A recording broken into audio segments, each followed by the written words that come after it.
I know that we're in a budget crisis right now, but I also know that the mental health of our children is so incredibly important to the future of our state and our country. Youth suicide is a massive public health problem on a national and international level, one that no community, including Windsor Locks, is immune to. And so I'm just very grateful to Representative Storms for gathering us all together to have this difficult conversation. It is a difficult conversation. It makes us uncomfortable, but it's one that needs to be spoken about. I think the topics of suicide prevention awareness is something that affects all of our community, not just the families involved, but all of our community, and that together as a community we need to engage in some very difficult conversations about how we can start the conversation about how we can prevent suicide.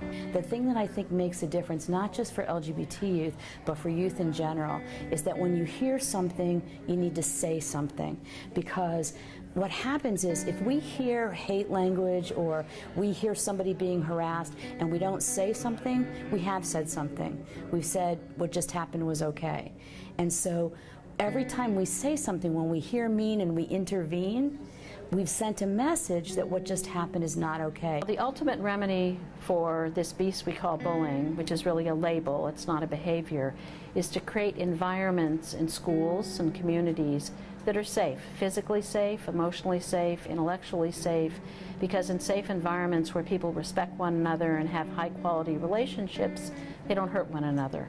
When young people externalize their struggle in behaviors such as self-harm or even attempted suicide, that's really an indication that there's something much deeper going on, and maybe they lack the language to be able to articulate those experiences, or they don't really feel safe and supported and that they'll be able to share those and not feel judged. The reason that I agreed to do this and why I think it's important to bring this to our community is because children are hurting and children are being hurt, and if children are hurting, we need to talk about that and figure out ways to make so they're not hurting. And if one child can be saved or affected or made to feel better by talking about this, then it was worth it. I want people to know that services are available, that if they're struggling or somebody they know is struggling, they can call 211, they can call 911, they can call any one of our local mental health authorities.